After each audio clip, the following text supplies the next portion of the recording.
Okay, this is part 4 of Champion. June, 1935 hours. Colburn Hall, main ballroom. 68 degrees Fahrenheit. I think I see Day in the crowd. A flash of white gold hair, of bright blue eyes. My attention suddenly breaks from my conversation with Andon and the other princeps-elects, and I crane my neck, hoping to get a better look, but he's gone again, if he was ever there. Disappointed, I return my gaze to the others and give them my well-rehearsed smile. Will Day show up tonight? Surely Andon's men would have alerted us if Day had refused to get on the private jet sent for him this morning, but he'd sounded so distant and awkward over the mic that night. Perhaps he just decided it wasn't worth coming out here after all. Maybe he hates me, now that we've had enough time apart for him to think clearly about our friendship.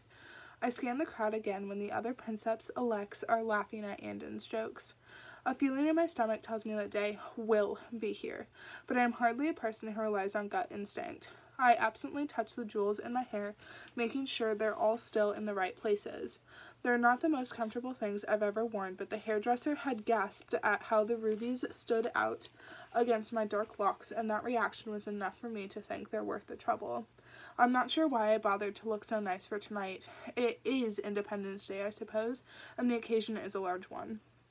Miss Icarus is as precocious as we all assumed she would be, Andon saying to the senators now, turning a smile on me.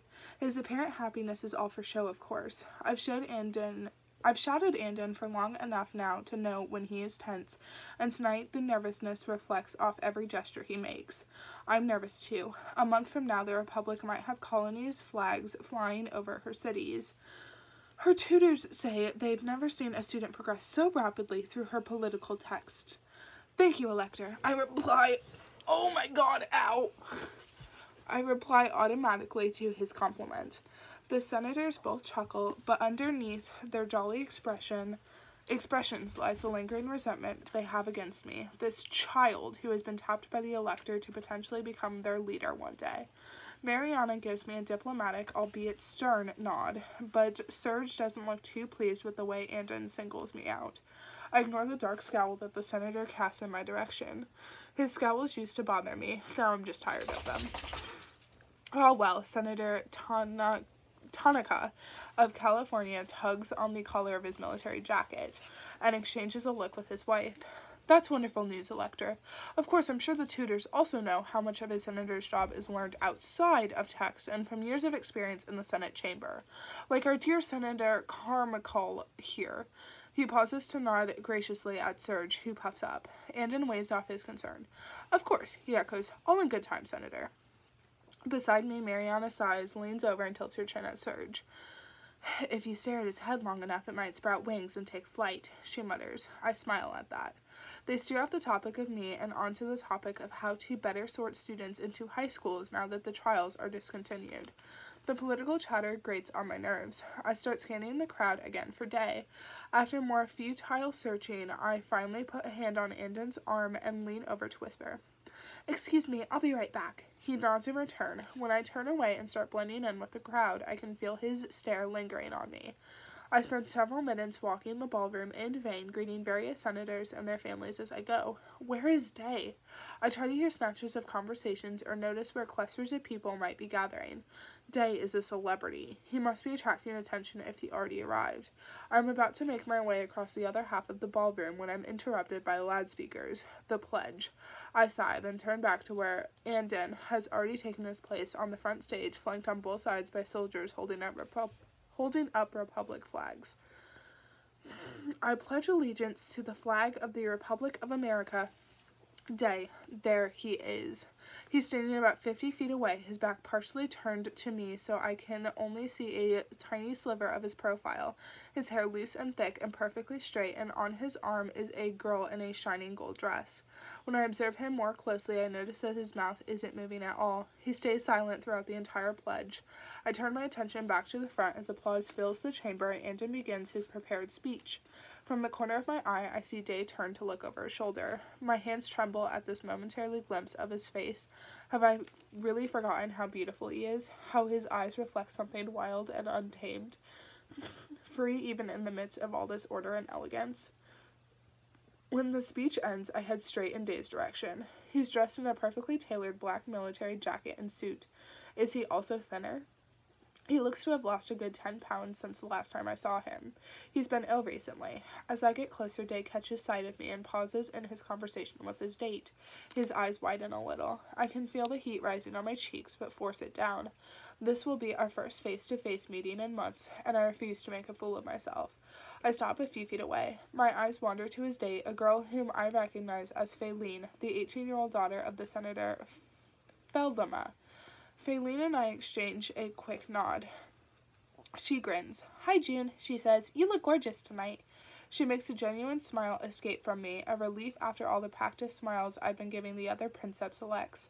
"So do you," I reply. Faylene doesn't waste a single awkward second. She catches the slight blush on my cheeks and curtsies to both of us. Then she heads back into the crowd, leaving Day and me alone in the sea of people. For a second, we just stare at each other. I break the silence before it stretches on for too long. "Hi," I say. I take in his face, refreshing my memory with every little detail. "It's good to see you." Day smiles back and bows, but his eyes never leave me. The way he stares sends rivers of heat racing through my chest. "Thanks for the invite." Hearing his voice in person again, I take a deep breath, reminding myself of why I invited him here. His eyes dance across my face in too-bright dress. He seems ready to comment on it, but then decides against it and waves his hand at the room. "Nice little party you have here." "It's never quite as fun as it looks," I reply in a hushed voice so that the others can't hear me. I think some of these senators might burst from being forced to talk to people they don't like. My teasing brings a small smile of relief to Day's lips. "Glad I'm not the only unhappy one." Anton has already left the stage, and Day's comment reminds me that I should be escorting him to the banquet soon. The thought sobers me. "It's almost time," I say, motioning for Day to follow me. "The banquet is very private. You, me, the other princeps-elects, and the elector." "What's going on?" Day asks as he falls into step beside me. His arm brushes once against mine, sending shivers dancing across my skin. I struggle to catch my breath. "Focus, June." "You weren't exactly specific in our last conversation. I hope I'm putting up with all of these snobby Congress trouts for a good reason." I can't help my amusement at the way Day refers to the senators. "You'll find out when we get there. And keep your insults to a minimum." I look away from him and toward the small corridor we're heading for. Jasper's chamber, a discreet hall branching away from the main ballroom. "I'm not going to like this, am I?" Day mutters close to my ear. Guilt rises in me. "Probably not." We settle down in the private banquet room. A small rectangular cherrywood table with 7 seats, and after a while Serge and Marina filter in. They each take a seat on either side of Andon's reserved chair. I stay next to Day as Andon had wished. 2 servers go around the table, placing dainty plates of watermelon and pork salad before each of us. Serge and Marina make polite small talk, but neither Day nor I says another word. Now and then I manage to steal a glance at him. He is eyeing the lines of forks, spoons, and knives at his place setting with an uncomfortable frown, trying to figure out them without asking for help. Oh, Day. I don't know why this gives me a painful fluttering feeling in my stomach or why it pulls my heart to him. I'd forgotten how his long lashes catch the light. "What's this?" he whispers to me, holding up one of his utensils. "A butter knife." Day scowls at it, running a finger along its blunt, rounded edge. "This," he mutters, "is not a knife." Beside him, Serge notices his hesitation too. "I take it you're not accustomed to forks and knives where you're from," he says coolly to him. Day stiffens, but he doesn't miss a beat. He grabs a larger carving knife, purposely disturbing his place's careful setup, and gestures casually with it. Both Serge and Mariana edge away from the table. "Where I come from, we're more about efficiency," he replies. "A knife like this'll skewer food, smear butter, and slit throats all at the same time." Of course, Day's never slit a throat in his life, but Serge doesn't know that. He sniffs in disdain at the reply, but the blood drains from his face. I have to pretend to cough so that I don't laugh at Day's mock serious expression. For those who don't know him well, his words actually sound intimidating. I also noticed something I hadn't earlier. Day looks pale, much paler than I remember. My amusement wavers. Is his recent illness something more serious than I'd first assumed? Andon arrives in the room a minute later, causing the usual stir as we rise for him and gestures for all of us to take our seats. He's accompanied by 4 soldiers, all of whom closes the door behind him and finally seals us into our private meal. Day, Andon greets. He pauses to nod courteously in Day's direction. Day looks unhappy with the attention, but manages to return the gesture. It's a pleasure to see you again, if under unfortunate circumstances. Very unfortunate, Day says in return. I shift uncomfortably in my seat, trying to imagine a more awkward scenario than this dinner setup. Andon lets the stiff reply slide. Let me catch you up on the current situation. He puts his fork down. The peace treaty we've been working on with the colonies is now shelved. A virus has hit the colonies' southern warfront cities hard. Beside me, Day crosses his arms and regards the crowd with a suspicious expression on his face, but Andon goes on. They believe this virus was caused by us, and they are demanding that we send them a cure if we want to continue peace talks. Serge clears his throat and tries to say something, but Andon holds up a hand for silence.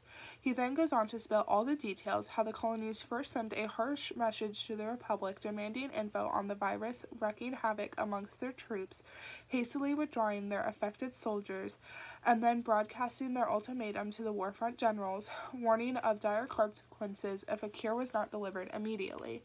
Day listens to all of it without moving a muscle or uttering a word. One of his hands grips the edge of the table tightly enough to turn his knuckles white. I wonder whether he's guessed where this is going and what all this has to do with him, but he just waits until Andon has finished. Serge leans back in his chair and frowns. If the colonies want to play games with our peace offer, he scoffs, then let them. We've been at war long enough and we can handle some more. No, we can't, Mariana interjects. Do you honestly think the United Nations will accept the news that our peace treaty fell apart? Do the colonies have any evidence that we caused it, or are these empty accusations? Exactly, if they think we're going to.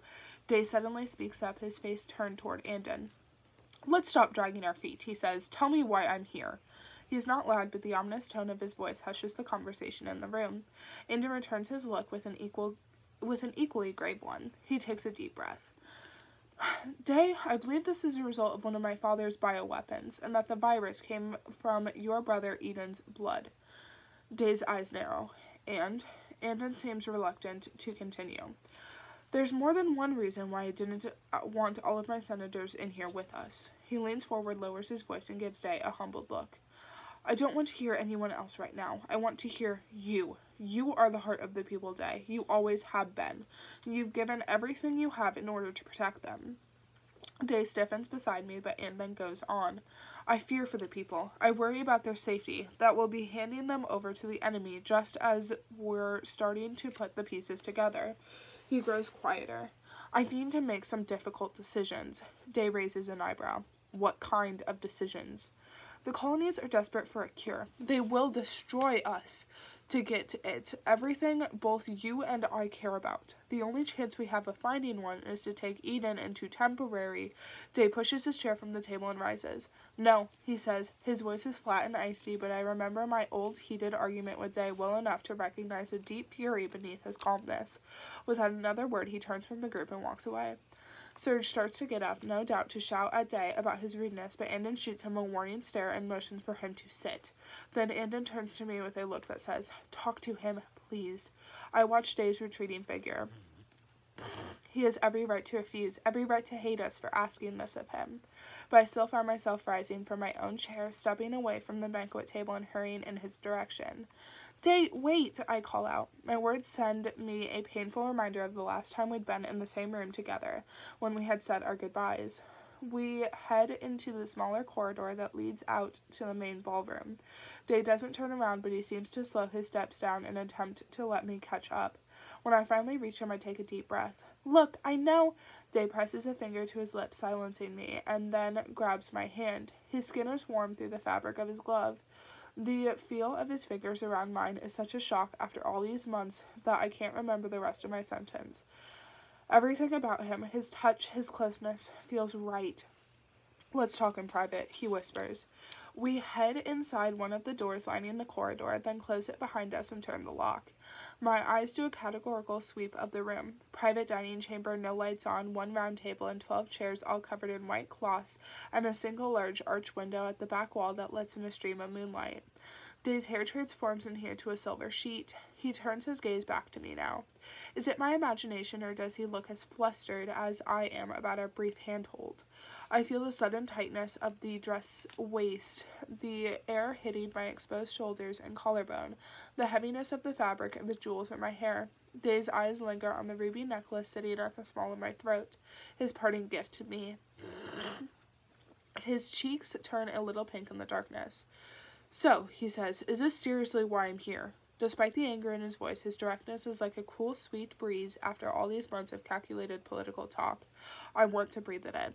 The colonies refuse to accept any other terms, I reply. They're convinced that we have a cure for the virus, and the only one who might carry the cure is Eden. The Republic's already running tests on other former experiments to see whether they can find anything. Day cringes, then folds his arms in front of his chest and regards me with a scowl. Already running tests, he mutters to himself, looking off toward the moonlit windows. Sorry I can't be more enthusiastic about this idea, he adds dryly. I close my eyes for a moment. We don't have much time, I admit. Every day we don't hand over a cure further angers the colonies. And what happens if we don't give them anything? You know what happens. War. A note of fear appears in Day's eyes, but he still shrugs. The Republic and the colonies have been at war forever. How will this be any different? This time they'll win, I whisper. They have a strong ally. They know we're vulnerable during our transition to a young, new elector. If we can't hand over this cure, we don't stand a chance.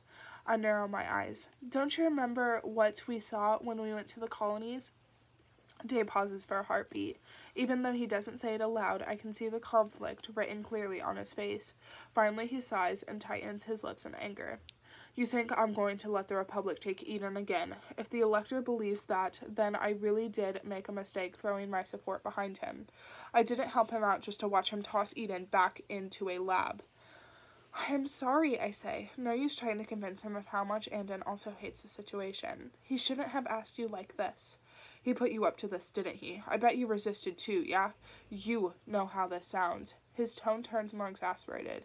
You knew what my answer would be. Why'd you still send for me? I look into his eyes and say the first thing that comes to mind. Because I wanted to see you. Isn't that why you agreed too? This makes him pause for a moment. Then he whirls around, rakes both hands through his hair and sighs. What do you think then? Tell me the truth. What would you ask me to do if you felt absolutely no pressure from anyone else in this country? I tuck a strand of hair behind my ear. Steel yourself, June. I begin, then hesitate. What would I say? Logically, I agree with Andon's assessment. If the colonies do what they threaten, if they attack us with the full force of a superpower's help, then many innocent lives will be lost unless we take a risk with one life. There's simply no easier choice. Besides, we could ensure that Eden would be treated as well as possible with the best doctors and the most physical comfort. Day could be present during all of the potential procedures. He could see exactly what was happening. But how do I explain that to a boy who has already lost his entire family, who saw his brother experimented on before, who has been experimented on himself? This is the part that Andon doesn't understand as well as I do. Even though he knows Day's past on paper, he doesn't know Day. Hasn't traveled with him and witnessed the suffering he's gone through. The question is too complicated to be answered with simple logic. And most importantly, Andon's unable to guarantee his brother's safety. Everything will come with a risk, and I know with dead certainty that nothing in the world could possibly make Day take this risk. Day must see the frustration dancing across my face because he softens and steps closer. I can practically feel the heat coming off him, the warmth of his nearness that turns my breast shallow. I came here tonight for you, he says in a low voice. There's nothing in the world they could have said to convince me except that you wanted me here, and I can't turn down a request from you. They told me you had personally... He swallows. There's a familiar war of emotions in his expression that leaves me with a sick feeling. Emotions that I know are desire for ones we once had, and anguish for desiring a girl who destroyed his family. It's so good to see you, June. He says it like he's letting go of a huge burden that's been holding him down. I wonder whether he can hear my heart pounding frantically against my ribs. When I speak, though, I manage to keep my voice steady and calm. Are you okay? I ask. You look pale. The weight returns to his eyes, and his brief moment of intimacy fades as he steps away and fiddles with the edge of his gloves. He's always hated gloves, I remember. I've had a bad flu for the last couple of weeks, he replies, flashing me with a quick grin. Getting better now, though. Eyes flickering subtly to the side, scratching the edge of his ear, stiffness of his limbs, timing slightly off between his words and his smile. I tilt my head at him and frown. You're such a bad liar, Day, I say. You might as well tell me what's on your mind. There's nothing to tell, he replies automatically. This time he points his eyes at the floor and puts his hands in his pockets. If I seem off, it's because I'm worried about Eden. He's gotten a year of treatment for his eyes, and he still can't see much. The doctors tell me that he may need some special contacts, and even then he might never get his full eyesight back. I can tell this isn't the real reason behind Day's exhausted appearance, but he knows that bringing Eden's recovery into this conversation will stop any questions from me. Well, if he really doesn't want to tell me, then I won't pressure him. I clear my throat awkwardly. That's terrible, I whisper. I'm so sorry to hear it. Is he doing okay otherwise? Day nods. We fall back into our moonlit silence. I can't help recalling the last time we were alone in a room together, when he took my face in his hands, when his tears were falling against my cheeks. I remember the way he whispered, I'm sorry, against my lips. Now, as we stand 3 feet apart and stare at each other, I feel the full distance that comes with spending so much time apart. A moment filled with the electricity of a first meeting and the uncertainty of strangers. Day leans toward me as if drawn by some invisible force. The tragic plea on his face twists my stomach into painful knots. Please don't ask this of me, his eyes beg. Please don't ask me to give up my brother. I would do anything else for you, just not this. June, he whispers. His voice threatens to break with all the heartache he's keeping bottled inside. He never finishes that sentence. Instead, he sighs and bows his head. I can't agree to your elector's terms, he says in a somber tone. I'm not going to hand my brother to a republic as another experiment. Tell him I'll work with him to find another solution. I understand how serious this all is. I don't want to see the republic fall. I'd be glad to help and figure something else out, but Eden stays out of this. And that's the end of our conversation. Day nods at me in farewell, lingers for a few last seconds, and then steps toward the door. I lean against the wall in sudden exhaustion. Without him nearby, there's a lack of energy, a dulling of color, gray moonlight where moments earlier there had been silver. I study his paleness a final time, analyzing him from the corner of my eye. He avoids my gaze. Something is wrong and he refuses to tell me what it is. What am I missing here? He pulls the door open. His expression hardens right before he steps out of the room. And if for some reason the Republic tries to take Eden by force, I'll turn the people against Andon so fast that a revolution will be on him before he can blink.